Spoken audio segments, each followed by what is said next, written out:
माजी मंत्री विजय शिवतारे यांची मुख्यमंत्री एकनाथ शिंदे आणि दोन्ही उपमुख्यमंत्री यांच्यासोबत वर्षा निवासस्थानी बैठक झाली। यावेळी शिवतारेंचं मतपरिवर्तन करण्यात महायुतीला यश मिळालंय। अजित पवारांना असलेला त्यांचा विरोध थोडक्यात मावळल्याचं पाहायला मिळते आणि त्याच पार्श्वभूमीवर विजय शिवतारे आज पत्रकार परिषद घेणार आहेत आणि या बैठकीदरम्यान आमदार भरत गोगावले देखील उपस्थित होते। पक्ष म्हणून नाही तर महाविकास आघाडी आणि इंडिया आघाडी म्हणून आम्ही लढतोय। आतापर्यंत घेतलेल्या निर्णयात शिवसैनिकांनी कधी विरोध केला नाही आणि कधी विरोधात पाऊल उचललं नाही आणि उचलणार सुद्धा नाही। आम्ही राज्यासाठी देशासाठी लढतोय, स्वतःसाठी नाही, असं वक्तव्य आदित्य ठाकरेंनी केलं। जळगावात आज पाणी पुरवठा एक दिवस पुढे ढकलण्यात आलाय। जलशुद्धीकरण केंद्रावरील विद्युत वाहिनीच्या स्थलांतरणाच्या कामामुळे जळगावकरांना उद्या पाणी पुरवठा करण्यात येणार आहे, त्यामुळे नागरिकांनी काटकसरीनं पाणी वापरावं असं आवाहन करण्यात आलंय। जळगाव जिल्ह्यातील तापमानामध्ये वाढ झाली असून पारा 40शी पार गेलाय, त्यामुळे सकाळपासून उन्हाच्या झळा जळगावकरांना बसतायत। तर तापमानात आणखी वाढ होण्याची शक्यता हवामान खात्यानं वर्तवली आहे, त्यामुळे उष्माघातापासून नागरिकांनी काळजी घ्यावी असं आवाहन नागरिकांना करण्यात आलंय। तिथीप्रमाणे शिवजयंतीचं औचित्य साधून शिवजन्मस्थळ दिव्यांनी उजळून निघालंय। सह्याद्री गिरीभ्रमण संस्थेनं हा उपक्रम हाती घेतला आणि यावेळी राजांच्या पुतळ्याभोवती फुलं आणि पणत्यांनी आकर्षक अशी सजावट करण्यात आली। शिवशौर्य गाथेचा जागर यावेळी शिवप्रेमींकडून करण्यात आला।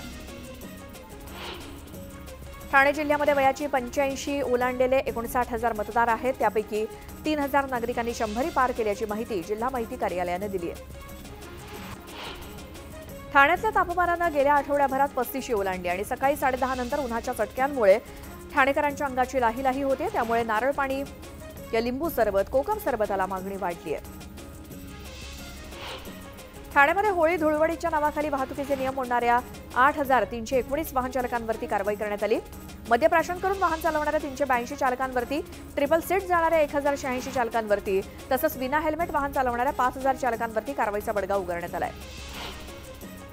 पनवेल महानगरपालिकेचा मालमत्ता कर भरण्याचे शेवटचे 3 दिवस शिल्लक राहिल्यामुळे सुट्टीच्या दिवशी देखील कार्यालय सुरू राहणार आहे, तर न्यायालयानं मालमत्ता कराला स्थगिती दिली नसल्याचं पालिकेनं स्पष्ट केलंय।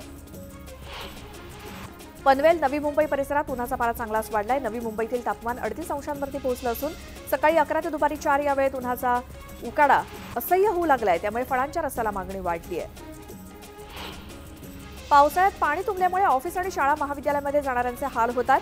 हीच बाब लक्षात घेऊन मुंबई महानगरपालिकेकडून आणखी 60 पर्जन्यमापन केंद्र उभारण्यात येणार आहेत, त्यामुळे दर 15 मिनिटांनी पावसाचे अपडेट मिळणं शक्य होणार आहे। मुंबई महानगरपालिकेनं मालमत्ता कर थकबाकीदारांची नावं जाहीर केल्यामुळे 14 दिवसात तब्बल 1,500 कोटींहून अधिक कर पालिकेच्या तिजोरीत जमा झालाय। 2023-2024 या आर्थिक वर्षासाठी 4,500 कोटी रुपये कर्ज वसुलीचं उद्दिष्ट आहे। मुंबईतील पावसाळ्यापूर्वीच्या नालेसफाईची जबाबदारी पालिकेनं 31 कंत्राटदारांवरती सोपवली असून यासाठी पालिका 250 कोटींचा खर्च करणार आहे। दरवर्षी मार्चच्या सुरुवातीला होणारी नालेसफाई यंदा उशिरा सुरू झाल्यानं कंत्राटदारांना 31 मे पूर्वी 10,22,000 मेट्रिक टन गाळ काढावा लागणार आहे। लोकसभा निवडणुकीत मतदानाची टक्केवारी वाढावी या हेतूनं निवडणूक आयोगानं काही गृहनिर्माण संस्थांमध्ये मतदान केंद्र सुरू करण्याचा निर्णय घेतला। त्यानुसार 63 बड्या हाऊसिंग सोसायट्यांमध्ये मतदान केंद्र उभारण्यात येणार असून रहिवाशांना घरासमोरच मतदान करता येणार आहे। 7 दिवसांनंतर सोन्याचे दर पुन्हा 67,000वरती पोहोचलेत। 20 मार्चला हेच दर 66,000वरती होते आणि मे महिन्यात सोन्याचे दर 70,000वरती जाण्याची शक्यता असल्यानं ग्राहकांची पावलं आत्ताच सराफा दुकानांकडे वळत आहेत। आईनं पोटच्या मुलावर मिरचीची पावडर मिसळलेलं उकळतं पाणी ओतल्याची धक्कादायक घटना समोर आली आणि या घटनेत मुलगा गंभीररित्या भाजलाय।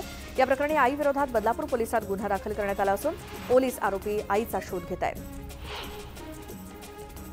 उल्हासनगरच्या हिललाईन पोलीस ठाण्यामध्ये भाजप आमदार गणपत गायकवाड यांनी शिवसेनेचे शहर प्रमुख महेश गायकवाड यांच्यावरती गोळीबार केला।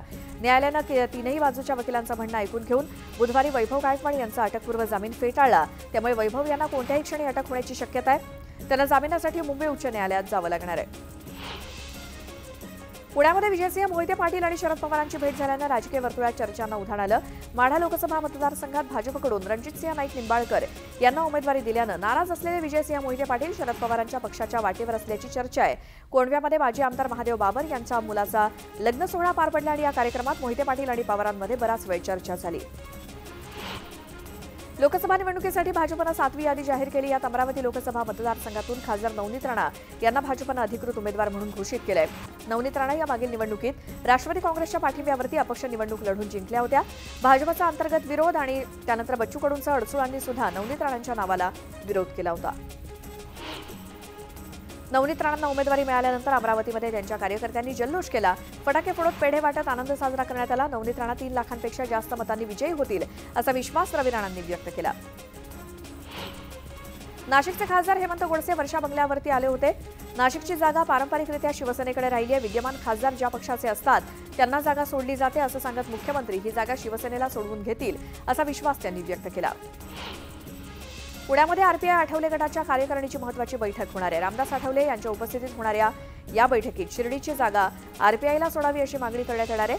महायुतीनं आरपीआयला एकही जागा दिली नसल्यानं कार्यकर्ते नाराज असल्याची माहिती मिळते. नांदेडच्या हिमायतनगर तालुक्यातील अनेक गावांमध्ये पाणी टंचाई निर्माण झाली आहे. पैनगंगा नदी कोरडी पडल्यानं नदीकाठच्या गावांना उन्हाच्या झळा सोसाव्या लागत आहेत. इसापूर धरणातून पैनगंगा नदीपात्रात पाणी सोडण्याची मागणी केली जाते. परभणी जिल्ह्यामध्ये पाणी टंचाईच्या झळा तीव्र झाल्या असून अनेक ठिकाणी नागरिक हैराण झालेत. तालुक्यातील 10 ते 15 हजार लोकवस्ती असलेल्या दैठणा गावात 5 ते 6 दिवसाआड पाणीपुरवठा केला जात असून महिलांना पाण्यासाठी पायपीट करावी लागते. प्रशासनानं लक्ष देण्याची मागणी करण्यात येते. एसटी बस चालवताना चालक फोनवरती बोलत असल्याचा प्रकार बुलढाण्यात समोर आलाय आणि यावेळी प्रवासी मात्र धास्तावले होते. फोनवरती बोलतानाचा चालकाचा व्हिडिओ व्हायरल होत असून त्याच्यावर कारवाईची मागणी होतीये. गोंदियात लोकसभा निवडणुकीच्या पार्श्वभूमीवर चेकपोस्ट उभारलं असून वाहनांची तपासणी केली जाते. अशातच आमगाव परिसरात एका कारमधून 15 देशी दारूच्या पेट्या जप्त करण्यात आल्या. या दारूची किंमत 2,06,000 रुपये इतकी आहे. मुंबई गोवा महामार्गावरती भरणनाका इथे ट्रकचा भीषण अपघात झाला. जगबुडी नदीच्या पुलावरती मध्येच ट्रक उलटल्यानं गोव्याच्या दिशेनं जाणाऱ्या वाहतुकीची कोंडी झाली होती. गोव्याच्या दिशेनं जाणारी महामार्गाची एक मार्गिका पूर्णपणे बंद झाली होती.